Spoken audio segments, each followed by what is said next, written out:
je vais parler de épanoui en Christ.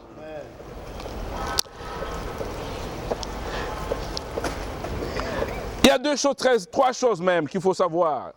S'épanouir en Christ, épanoui en Christ et épanoui en Christ. Celui qui est au milieu, c'est l'état de quelqu'un qui est déjà épanoui en Christ, avec T à la fin, mais ici c'est avec S, je dis épanoui en Christ. Je suis en train de défier le frère et sœur à s'épanouir en Christ. Mais vous savez, j'ai eu le temps de lire quelques versets bibliques dans ma Bible. Nous allons aller rapidement dans le livre de Luc, chapitre 40, virgule 42, 52. Et nous lirons 1 Samuel, chapitre 2, verset 26. Et le titre de mon message, c'est épanoui en Christ, ou bien sois épanoui en Christ. Sois épanoui en Christ, mon frère. Dieu a fait beaucoup de choses pour nous. Dieu nous a sauvés. Dieu nous a pris de là où nous étions pour nous faire ses enfants, ses fils et ses filles de Dieu. Mais il est temps vraiment que nous vivions maintenant cet épanouissement dans le Seigneur. Alors quand nous regardons dans deux passages, ou trois même que je viens de choisir tout à l'heure, Luc chapitre 2 verset 40, la Bible déclare: Or, l'enfant croissait, se fortifiait et il était rempli de sagesse. Et la grâce de Dieu était sur lui. 52. Et Jésus croissait en sagesse, en stature, en grâce, devant Dieu et devant les hommes. J'aimerais que vous souligniez ça. Devant Dieu et devant les hommes. Alors je suis à 1 Samuel chapitre 2 verset 26. La Bible dit ceci. 1 Samuel 2 26 dit: Le jeune Samuel continuait à grandir et il était agréable à l'Éternel et aux hommes. Frères et sœurs, notre épanouissement est formidable. Notre épanouissement doit être visible. Dieu doit constater notre épanouissement. Les anges doivent constater notre épanouissement. Jésus doit constater notre épanouissement. Le Saint-Esprit doit constater notre épanouissement. Amen. Et les frères et sœurs doivent constater notre épanouissement. Jésus-Christ grandissait, s'épanouissait, était comblé. On voyait sa plénitude devant Dieu et devant les hommes. Amen. Amen. Je sais aussi une seule chose. Si tu es venu dans cette conférence, c'est dans le but de s'épanouir. Et je suis très content, très fier de vous, parce que vous avez pris la plus grande décision courageuse d'être là. Vous avez contribué, vous êtes là. Mais vous n'êtes pas venu simplement faire la balade. Mais vous êtes venu parce qu'il y a une raison, vous voulez vous épanouir en Christ. Amen. C'est très important. Et le but de mon message ce matin est de vous encourager à vous épanouir. Amen.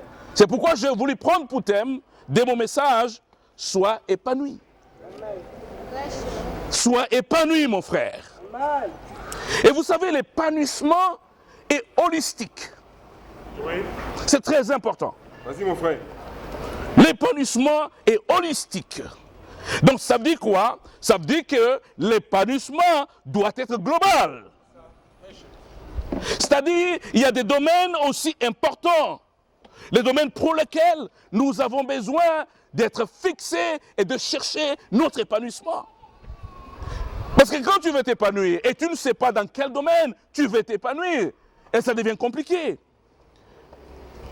Et si tu n'es même pas préparé mentalement de comprendre que l'épanouissement doit être global et holistique, et ça devient compliqué.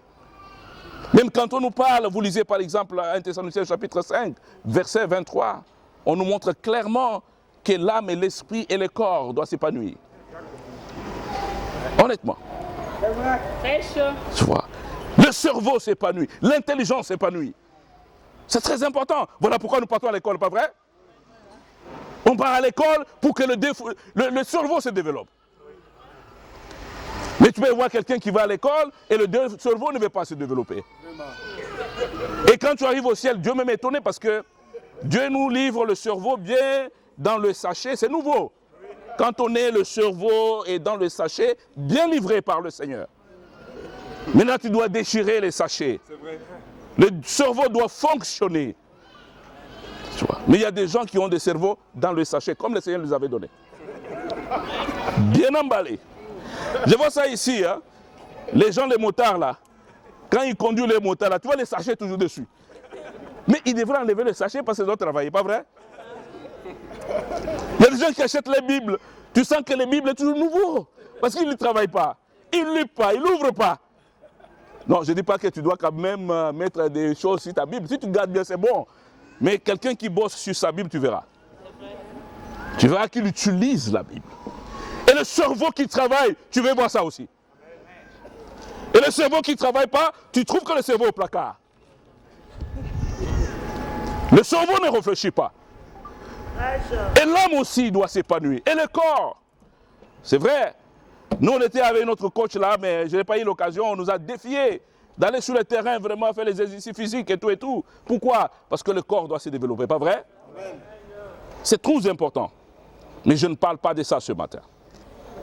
Je voulais seulement nous montrer qu'il y a des domaines importants, les domaines pour lesquels nous avons besoin de travailler notre épanouissement. Et notez une chose très importante, que l'épanouissement doit être vu de tous. Et tout le monde a constaté que tu es en train de t'épanouir. Ça, c'est très important. C'est ce que je vois dans la vie de Jésus et ce que je vois dans la vie de Samuel. Je voulais vous proposer, avec votre permission, quelques domaines importants que je voulais développer ce matin.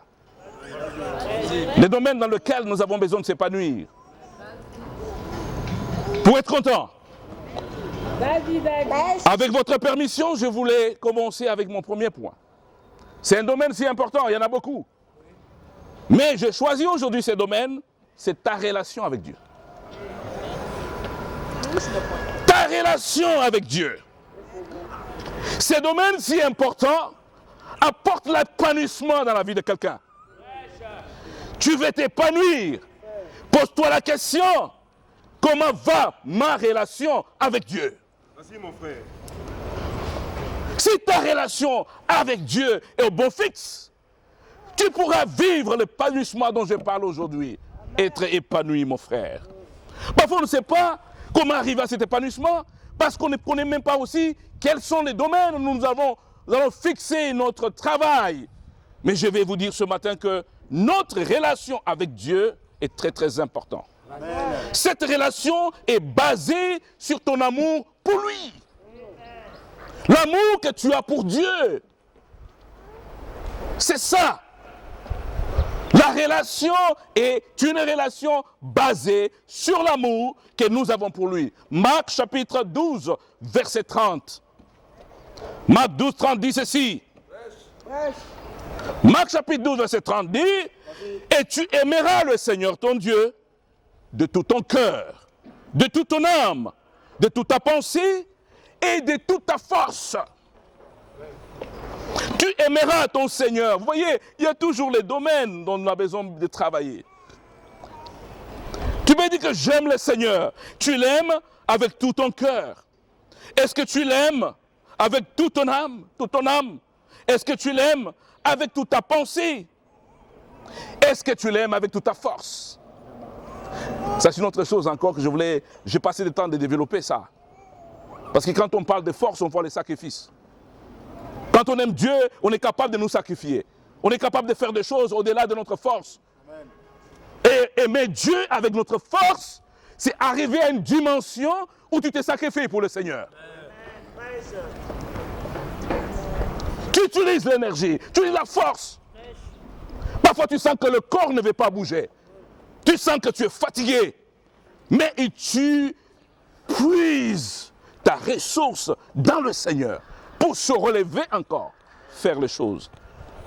Sans parler de l'âme, de l'esprit et tout. Tu dois aimer le Seigneur avec tout ton cœur, avec toute ta pensée. Ça, c'est l'intelligence. Les efforts que tu fais dans l'étude de la Bible, de recherche, l'intelligence est en action.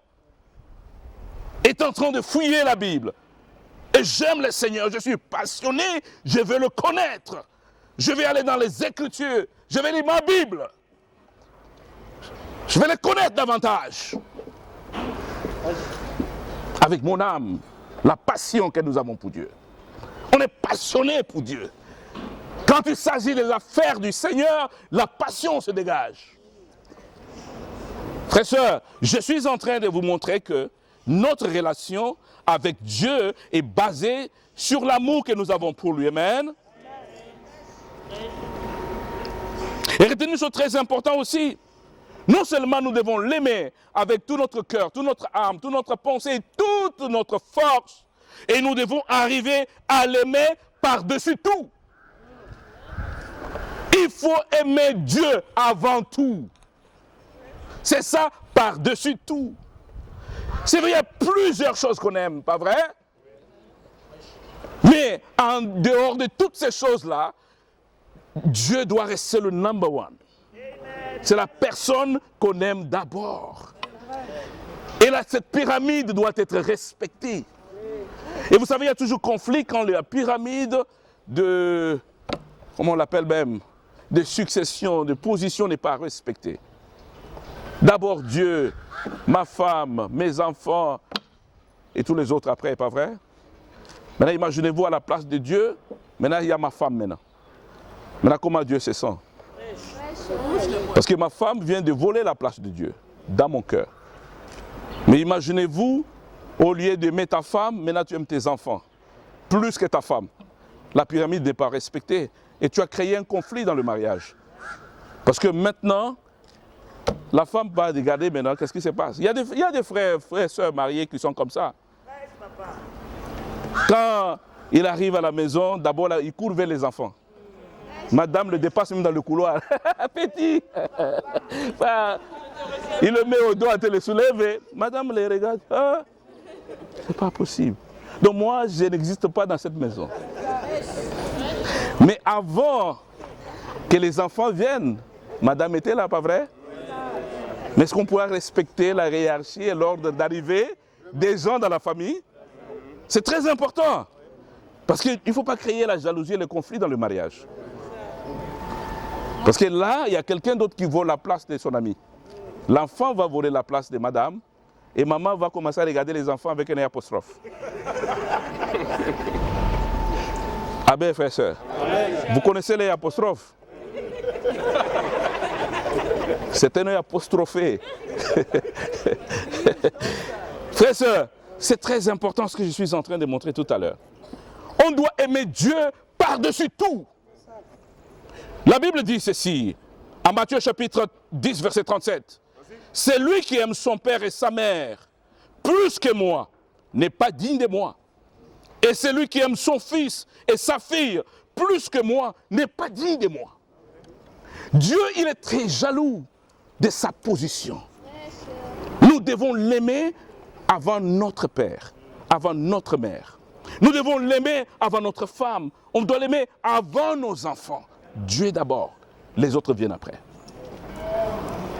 Vous êtes d'accord avec ce que je dis? Cet amour s'est construit. Il y a des éléments qui doivent bâtir cet amour autour de Dieu. L'amour que nous avons pour Dieu se construit par le fait de l'écouter chaque jour. Si tu veux bâtir l'amour, cette relation avec Dieu, tu dois travailler l'exercice de l'écouter chaque jour. Quand on aime quelqu'un, on l'écoute. On vient entendre sa voix. Maintenant, dites-moi si vous aimez Dieu, est-ce que vous voulez entendre la voix de Dieu? Est-ce que vous voulez entendre Dieu vous parler? La personne qu'on aime, on veut entendre sa voix. Et quand tu parles, ton cœur bat. Parce que tu aimes la personne. Maintenant, Dieu, le sujet de ton amour, est-ce que tu veux l'entendre? Est-ce que tu veux l'écouter? Tu l'écouteras comment? C'est à travers la parole. Allons-y rapidement en 2 Timothée, chapitre 3, verset 16. 2 Timothée, chapitre 3, verset 16, dit ceci. Toute écriture est inspirée de Dieu, utile pour enseigner, pour convaincre, pour corriger, pour instruire dans la justice. Tu dois écouter ce que les Écritures disent. Tu dois ouvrir ta Bible pour écouter ce que Dieu te dit. Tant que ta Bible reste fermée, tu n'écoutes pas le Seigneur parce que c'est le seul moyen par lequel Dieu te parlera. Et mon disciple, c'est quelqu'un qui est amoureux de Dieu, qui comprend que j'ai besoin d'écouter la personne que j'aime. Mais je l'écouterai comment? Je l'écouterai qu'à travers la parole. Je vais ouvrir la parole de Dieu, je vais l'entendre. Quand on prêche, je vais aller à l'église écouter la parole de Dieu parce que Dieu me parle. Je vais aller dans mon étude biblique personnelle parce que Dieu me parle. Je vais aller au culte de mi-semaine parce que Dieu me parle. Je vais aller dans une causerie biblique entendre la voix de Dieu. Mais on n'a pas besoin de discuter pour cela parce que la personne qu'on aime veut nous parler. Alors toutes les situations et toutes les occasions qu'il me donne pour me parler, je vais les saisir. Et ça, c'est les convictions que nous devions avoir personnellement avec le Seigneur. Et ça démontre seulement l'amour que nous avons pour ce Dieu. Et le contraire est possible aussi. Du fait que nous n'aimons plus lire la Bible, nous n'aimons pas la parole de Dieu, mais le contraste c'est quoi? C'est qu'on dit toujours qu'on aime le Seigneur. Et moi je ne comprends pas cet amour-là. Comment est-ce que tu aimes le Seigneur pendant que tu ne passes pas le temps à l'écouter dans la parole de Dieu? Amen, frères et sœurs. Amen. Et quand vous l'écoutez, lui va prendre le temps de nous transformer. Parce que la parole de Dieu arrive et est vraiment utile pour nous enseigner. La parole va nous enseigner, la parole va nous convaincre. Il y a les sujets pour lesquels nous avons besoin d'avoir des convictions. Nous sommes en train de tâtonner, hésiter et tout. Nous avons besoin de la parole pour être convaincus. Nous avons besoin de la parole de Dieu pour être corrigés. Frères et sœurs, nous marchons d'une manière, comment, je ne sais pas, mais il y a des choses dont nous avons besoin de changer dans notre caractère et notre vie. Et c'est la parole qui fait ça. Nous avons besoin de la parole de Dieu pour être instruits. L'instruction est capitale. Imagine-toi que tu veux faire l'omelette. Si tu n'as pas reçu l'instruction pour faire l'omelette, et tu resteras affamé. Parce que toi, tu sais que préparer, c'est qu'est-ce qu'on fait? C'est mettre de l'huile, et si de suite, mettre de l'eau, et mettre l'œuf à l'intérieur, et mettre les oignons et les tomates. Ça, c'est l'instruction que tu as reçue. Et maintenant, tu prends les œufs, tu mets là, et tu mets les oignons, et tu mangeras l'omelette. Parce que l'omelette, il faut casser l'œuf. Il faut qu'on t'instruise comment faire l'omelette. Mais si tu arrives, que tu veux faire l'omelette selon ta méthode, tu mangeras les œufs bouillis. L'instruction est très importante dans la parole de Dieu. Et c'est la Bible qui nous instruit. Il nous instruit dans nos mariages. Il nous instruit dans la vie des célibataires. Il nous instruit dans la vie des étudiants et même des adolescents. Et de toute façon, Dieu, il est l'auteur du mariage. C'est lui qui a dit ça. C'est l'inspiration de Dieu, le mariage. Il n'est pas bon que l'homme soit seul. Mais nous, on dit non, c'est moi, je me suis levé, par mon courage, je suis parti me marier. Mais c'est lui qui a le bouclette du mariage, qui nous montre comment est-ce que le mariage, ce bouclette, c'est la Bible. Donc la parole de Dieu nous enseigne de manière à se comporter. Tout ça exprime l'amour que nous avons pour Dieu. Cet amour s'est construit en écoutant Dieu. Cet amour s'est construit en le parlant aussi. Quand on aime quelqu'un, on le parle. On ne va pas rester seulement à l'écouter, mais il faut le parler aussi. Il faut parler à la personne qu'on aime. C'est très important. On voit ça souvent avec les célibataires, quand ils deviennent beaucoup copinés, quand ils sont copinés, un peu amoureux et tout ça. En tout cas, on ne peut pas les freiner maintenant. Tu vois? Là, ils veulent parler à tout moment. Même à 1h du matin. Même quand tu le dis, c'est pas sage. C'est pas sage d'appeler quand même ton ami spécial, ou bien à 1h du matin. On dit non, on cherche les moments où les heures creuses, là, les mégas sont, tout ça. Ça cause et ça cause. Pourquoi? Parce qu'ils s'aiment. La personne veut parler à la personne qu'on aime. C'est très important. Et là, tu ne peux pas les attraper. Tu ne contrôles rien. Ils ont les téléphones, ils s'appellent et tout ça, parce qu'ils s'aiment. Même si tu donnes des conseils, oui mon frère. Mais après, ça cause. Maintenant, c'est comme ça que tu fais avec Dieu aussi. 1 Thessaloniciens chapitre 5, verset 18. Priez sans cesse. 1 Thessaloniciens chapitre 5, verset 17. Priez sans cesse. Parlez à Dieu sans cesse. On ne doit pas calculer. On doit parler à Dieu sans cesse. On ne doit pas calculer ça. Parce qu'on l'aime. L'amour s'est bâti autour de l'écoute. On veut écouter Dieu. L'amour s'est conçu autour du parler parce qu'on veut parler à Dieu. Vraiment, c'est très important. Parce qu'il y a beaucoup de personnes qui ont perdu cette habitude de prière. Maintenant, ils commencent à prier, ils font des prières fantaisistes, ils font des prières tu comprends même pas ce qu'ils disent. Parfois, ils prient en brossant les dents. Oui, Seigneur, toi-même, tu connais la longueur de la journée. Amen, protège-moi. Il est parti. Mais imaginez-vous, si tu veux parler au président comme ça avec la pâte dentifrice dans les dents. Le président, je suis venu ici parce que tu m'as appelé. Il y a un petit problème ici. Frère, soeur, il dit, il veut t'écouter. Et voilà pourquoi je suis les problèmes des gens qui parlent en langue. Moi, j'ai parlé en langue avant.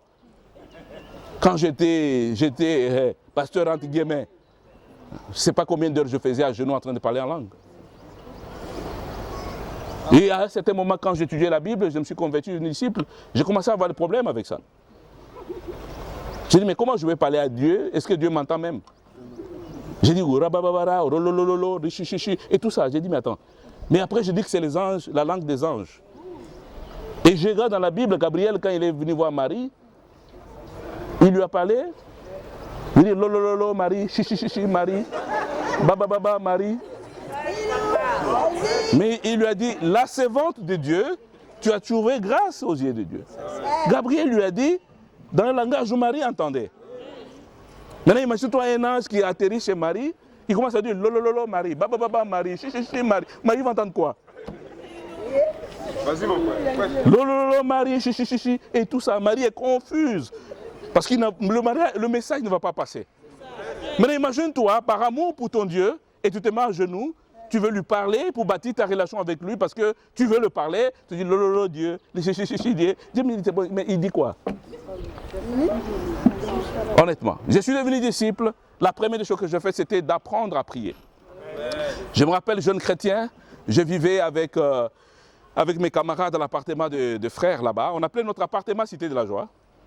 Et moi, je suis pétri dans le parler en langue. C'était pour la première fois que j'apprenais à prier. Mais c'était incroyable. J'apprenais à dire Père Céleste.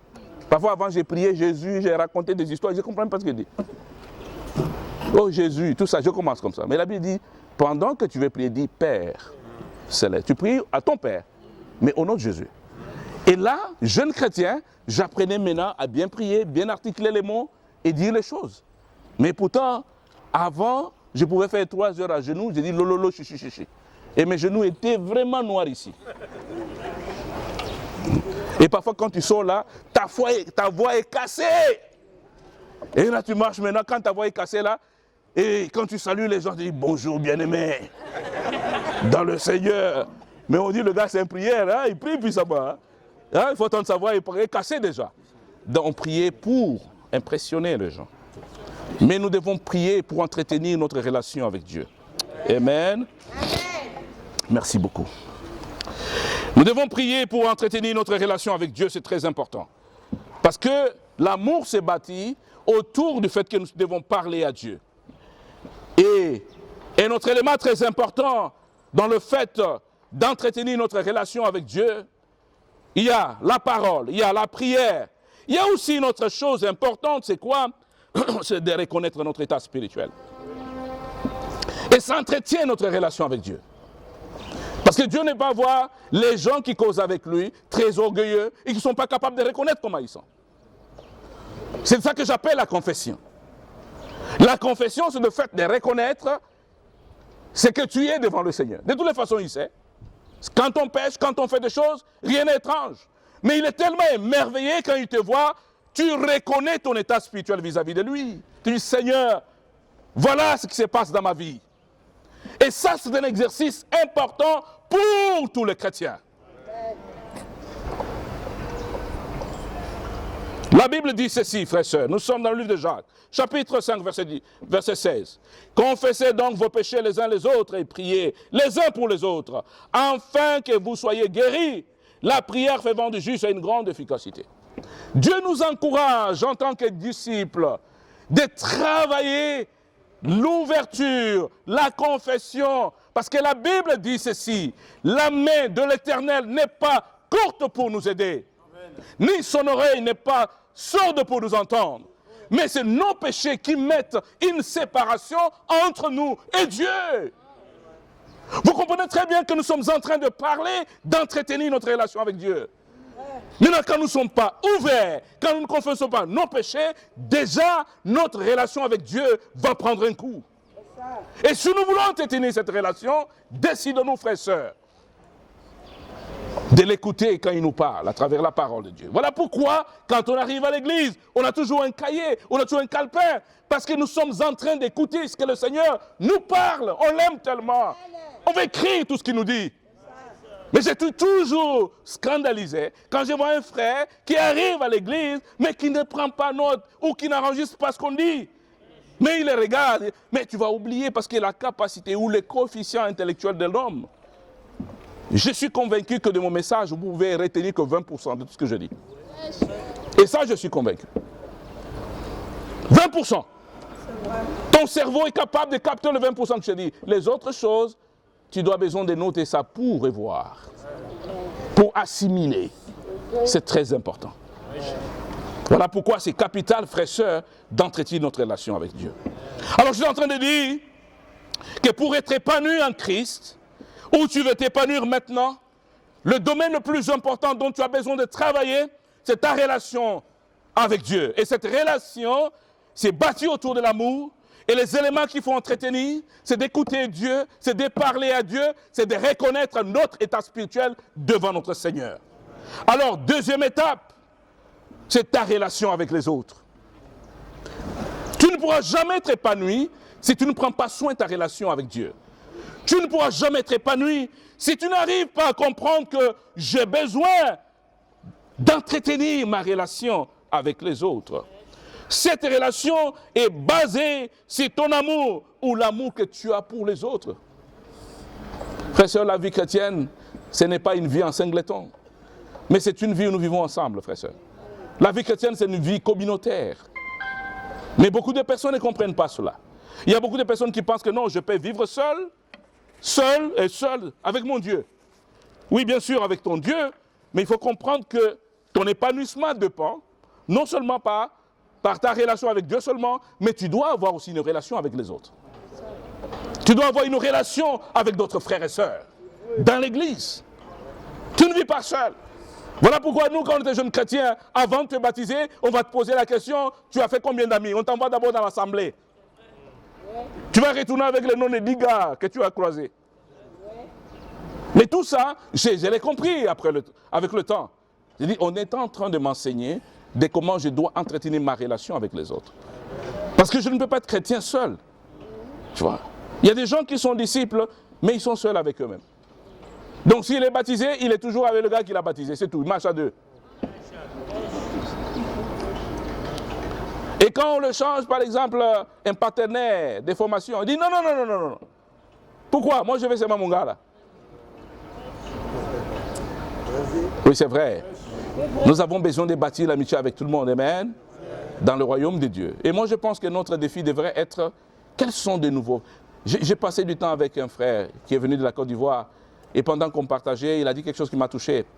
Il dit, je suis très content parce que Dieu m'a permis d'élargir mon carnet de personnes que je vais commencer à entraîner des relations avec eux. Oh, j'ai dit, waouh, mais ça c'est intéressant ça. Nous devons rechercher à avoir des personnes que nous sommes en train de connaître pour que ces personnes qu'on se défient. Parce que nous ne devons pas aller au ciel seuls. Amen, frères et sœurs? Vous êtes d'accord avec ce que je dis? Écoutez ce que la Bible dit. La Bible dit en Marc chapitre 13, verset 13. Vous serez haïs de tous à cause de mon nom, mais celui qui persévérera jusqu'à la fin sera sauvé. Frères et sœurs, nous devons aller, nous avons tous un même but. Notre but, c'est d'être sauvés. Nous voulons tous être sauvés. Mais à condition de persévérer jusqu'à la fin. Mais tu ne peux pas persévérer jusqu'à la fin seul. Tu dois persévérer à côté des autres. Aller au ciel, c'est une course à relais. Je suis tellement impressionné. Frères et sœurs, nous venons dans cette course-là des Jeux Olympiques. J'étais impressionné. Je vis des équipes de cyclistes. Je vis les marathons qui étaient en train de courir les courses à relais. Mais ce qui m'impressionnait dans les courses, c'est qu'il passait toujours le bâton à son ami. Et j'étais curieux d'observer. Et j'ai vu des équipes échouer ensemble. Pourquoi? Parce qu'ils n'ont pas travaillé dans synergie. Pendant qu'on court, on peut se fatiguer.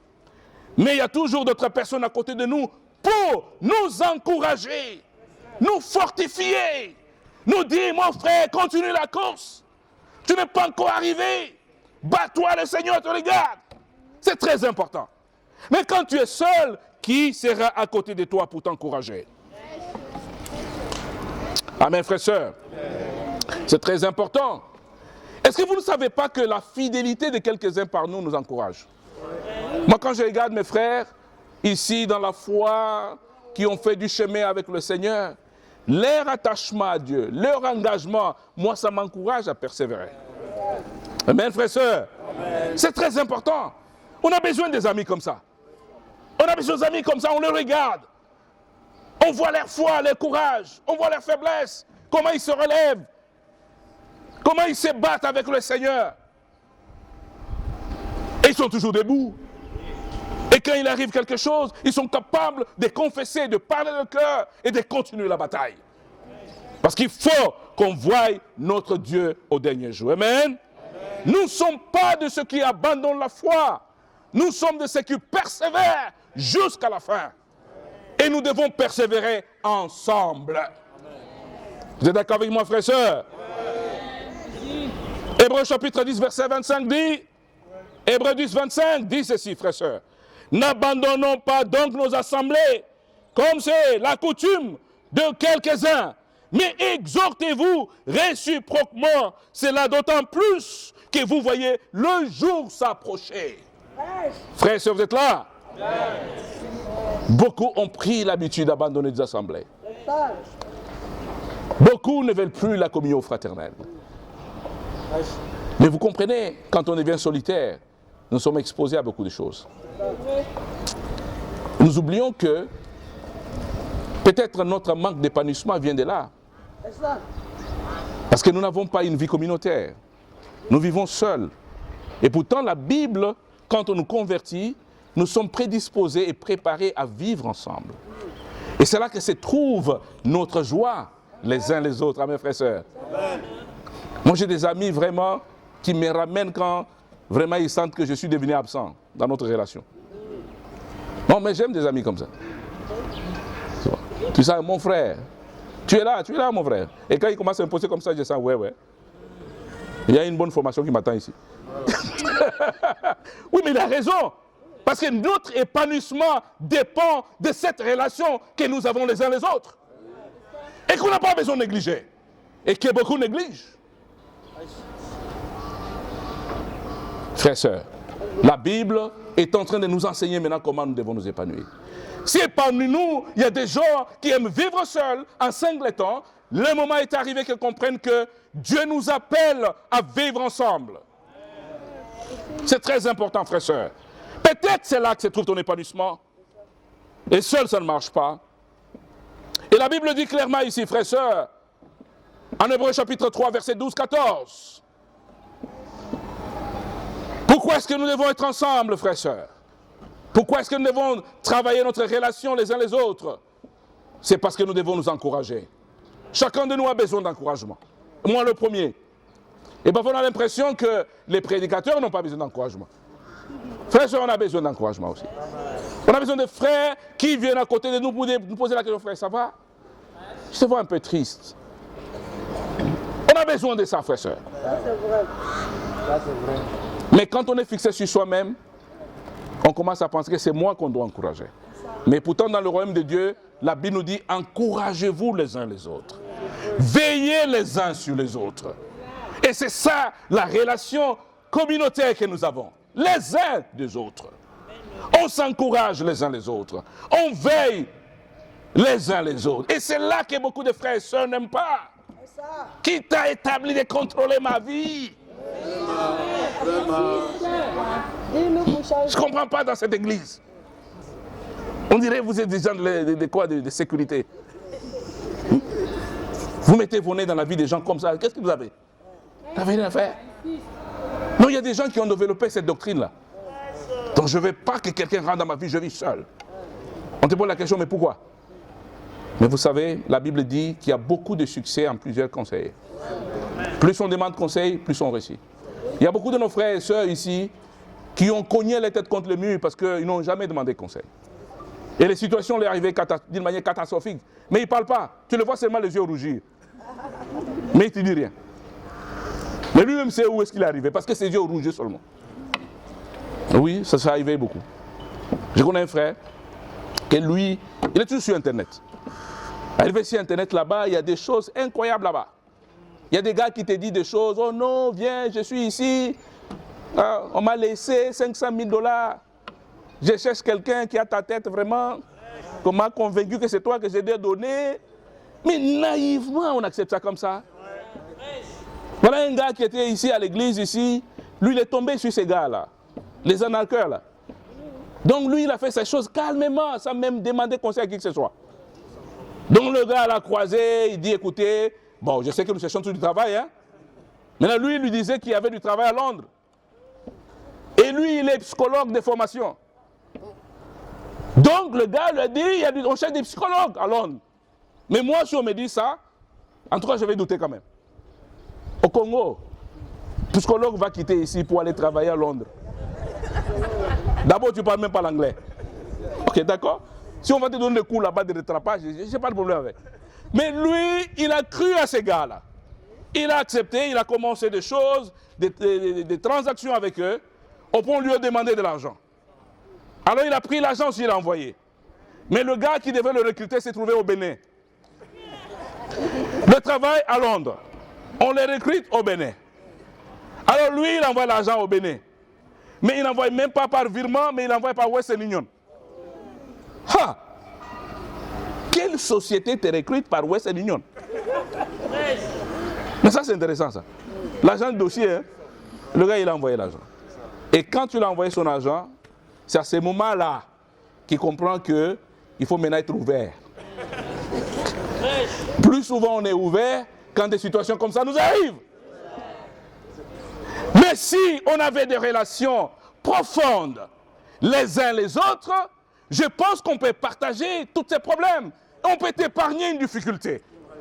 Tu dis, mon frère, faites attention. Mais même quelqu'un qui te recrute, ce n'est pas par Western Union. Ça va dans la poche de quelqu'un. Ça ne va pas dans la société. Et il s'est fait avoir comme ça. Donc je suis en train de vous dire simplement, frères et sœurs, en tant que chrétiens, il faut qu'on arrive à un niveau où nous devons rester ensemble. Amen. Et nous devons, la Bible dit ici en Hébreux chapitre 3, verset 12, prenez garde, frères, que quelqu'un de vous ait une cœur mauvais, incrédule au point de se détourner du Dieu vivant. Mais exhortez-vous les uns les autres chaque jour, aussi longtemps qu'on peut le dire. Aujourd'hui, enfin, qu'aucun de vous n'endurcisse son cœur par la séduction du péché. Car nous sommes devenus participants de Christ pourvu que nous retenions fermement jusqu'à la fin ce que nous y avons commencé. On doit veiller les uns sur les autres. Ne pense pas que ton frère c'est ton ennemi. Quand il cherche à s'impliquer dans ta vie, c'est pour t'aider. Ne le veux pas comme un ennemi. Ne cache pas ta vie aux autres. Sois ouvert. Quelqu'un peut te sauver la vie. Il y a beaucoup de choses que nous les autres on a traversées, on a vécu déjà. Le fait que tu t'ouvres à ton frère, peut-être le même cas d'escroquerie, peut-être qu'il en avait vécu déjà. Il va dire, ah mon frère, fais attention, hein. La situation que tu vois, moi-même aussi j'ai vécu ça, mais fais attention. Maintenant, quand tu veux toujours tomber les mêmes erreurs dans lesquelles tes frères sont passés déjà, donc c'est compliqué. Amen. Amen. Alors, je vais aller rapidement pour terminer maintenant. C'est très important, frères et sœurs. Nous allons être ensemble, nous allons combattre ensemble, nous allons nous encourager à courir ensemble, encourager à combattre le combat de la foi. Et nous devons garder la foi, frères et sœurs. Amen. Alors enfin, je termine. Nous voulons être épanouis, c'est vrai, mais les domaines pour lesquels nous devons nous entretenir sont clairs. Je parlais de notre relation avec Dieu, je parlais de notre relation les uns les autres, et là je parle de ta relation avec les perdus. Et notre problème qui fait qu'on soit épanoui et pas épanoui, c'est ça. Et vous voyez un frère qui est triste et te pose la question, mais qu'est-ce qui se passe? Mais les trois domaines ne sont pas développés dans sa vie. Sa relation avec Dieu, sa relation avec les autres et même sa relation avec les perdus. C'est très important, frères et sœurs. Lorsqu'on aime quelqu'un, on lui donne ce qu'il désire. Pas vrai? Ah, on dirait que vous n'êtes pas d'accord avec ce que j'ai dit. Je reviens encore. Lorsqu'on aime quelqu'un, on lui donne ce qu'il désire. C'est vrai ça. C'est vrai. Quand tu aimes quelqu'un, tu lui donnes ce qu'il désire. Et qu'est-ce que Dieu, l'objet de notre amour, désire? Qu'est-ce qu'il veut Dieu? 1 Timothée chapitre 2 verset 3 à 4. 1 Timothée chapitre 2 1 à 4, 3 à 4 dit ceci. Car il est bon et agréable devant Dieu, notre Sauveur, qui veut que tous les hommes soient sauvés et parviennent à la connaissance de la vérité. Voilà ce qu'il veut. Est-ce qu'on peut le lui donner cela? L'objet de notre amour, le sujet de notre amour, c'est notre Dieu. Il aime que les âmes soient sauvées et nous pouvons prendre la décision de lui donner ça, frère et sœur. Et par ricochet, ça va nous épanouir. Par ricochet, ça va nous épanouir. Beaucoup de disciples ne sont pas épanouis parce qu'ils ne sont pas en train d'expérimenter la joie qui est derrière la conversion des âmes. Si la Bible dit, quand une âme est convertie, il y a la joie, il y a une marche de soutien au ciel. Non, de soutenir, bien sûr. Les gens sont en train d'encourager. Et c'est formidable du fait qu'une âme est convertie. Mais imaginez-vous, frères et sœurs, ici, par terre, sur terre ici. Quand une âme est convertie, les gens ne sont pas contents. Il y a du mal même quand il dit, mon frère, on va les baptiser. Il dit, ah bon? Ok, baptisé, je suis avec vous en esprit. Vous avez entendu ça? Des gars qui sont avec nous toujours en esprit, là. Parce qu'ils ne veulent pas se déplacer. Frère, nous allons aller baptiser le gars là-bas. Il dit, gars, je suis avec vous en esprit. Ils ont commencé par les baptêmes, mettre nous en esprit. Même à l'église, ils sont toujours en esprit avec nous. Frère, on va te voir au culte le dimanche, tu es où ça? Non, les gars, j'étais avec vous en esprit. Mais nous, on va te voir en chair à nos ici, là. Pour faire la communion fraternelle. Mais toi, tu es toujours en esprit. Et Dieu est très content quand les âmes sont sauvées. Amen. Quelle est la dernière fois que tu as porté du fruit? Oui, mais ça arrive, hein? Et maintenant, quand on ne porte pas du fruit, on développe une doctrine vraiment de dire, mais il ne faut pas toujours pas baptiser aussi, il faut les protéger. Oui, c'est très important. Mais comment tu vas protéger si tu n'as pas baptisé? C'est très important, frère et sœur. Et ça, c'est Dieu qui a dit ça. Et ça fait partir de la grande commission de notre Seigneur. Ça fait partie du testament du Seigneur. Avant de monter au ciel, voilà ce qu'il dit. Matthieu chapitre 28, 19 à 20, 18 à 20. Jésus s'étant approché, leur parlant ainsi, tout pouvoir m'a été donné dans le ciel et sur la terre. Allez, faites de toutes les nations des disciples, baptisez, le baptisant au nom du Père, du Fils et du Saint-Esprit. Enseignez-leur à observer tout ce que je vous ai prescrit. Et voici, je suis avec vous jusqu'à la fin du temps. Ça, c'est incroyable, ça, frère et sœur. Imagine-toi, Jésus va aller au ciel, et c'est la seule parole qu'il nous laisse. Il dit, écoutez les gars, je vais partir. Parce que c'est vrai, son père l'avait envoyé pour sauver les gens, pas vrai? Et maintenant, il va partir, il dit, j'ai accompli ma mission. Mais je vous laisse maintenant. Voilà la grande commission que je vous laisse. Et dans cette grande commission, il dit, allez-y, faites de toutes les nations des disciples. Faites de toutes les nations des disciples. Pourquoi? Parce que ça a toujours été le désir de son père. Le désir de son père, c'est de voir les âmes converties et arriver à la connaissance de la parole de Dieu. de la vérité. Dieu veut ça. Et nous devons être derrière la pensée de Dieu. Si aujourd'hui, nous réclamons de Jésus, nous devons épouser sa vision. Nous devons accepter de donner la joie à notre Dieu. Cette joie qui consiste à voir les âmes sauvées. Et c'est très important, mon frère et soeur. Ça peut arriver que ça fasse quand même longtemps que tu n'as pas porté du fruit. Moi, ça m'a déjà arrivé. Mais nous devons toujours nous remettre en cause. On doit toujours se poser des questions. Est-ce que j'ai encore la mission sur mon cœur? Et le secret qui est derrière le salut des âmes, c'est un épanouissement incroyable. Si les anges sont épanouis au ciel par la conversion des âmes, mais combien nous sur cette terre? Parce que la Bible dit la joie au ciel. L'épanouissement, là où il y a l'épanouissement, il y a la joie. On est content de faire ce qu'on fait. Les anges sont contents quand ils voient les âmes sauvées. Est-ce que nous sommes contents aussi? Peut-être notre tristesse vient de là aussi. Mais je vais vous demander de tester ce remède-là. Ça marche. Décide d'étudier la Bible avec les gens. Décide de partager la foi avec les autres. Expérimente la joie que les anges éprouvent quand une âme est convertie. Vous êtes avec moi ici? C'est très important. Je comprends pourquoi vous ne dites pas Amen, parce que vous n'avez jamais encore vécu ça. Peut-être c'est par hasard, vraiment, tu es devenu dirigeant et tu es en train de prendre soin des gens que tu n'as pas aidés à devenir disciples. Ce n'est pas un problème, c'est toujours bien. Tu vois? Les gens du monde disent que l'administration est continue. Il n'y a pas de problème.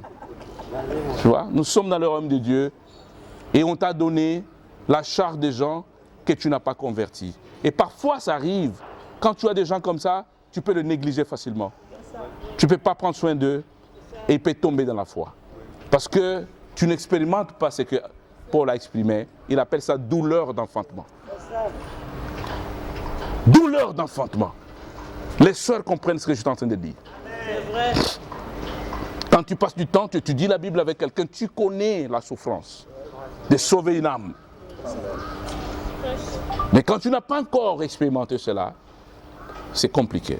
Voilà pourquoi je voulais encourager les frères et sœurs qui m'entendent maintenant. De décider maintenant de s'épanouir.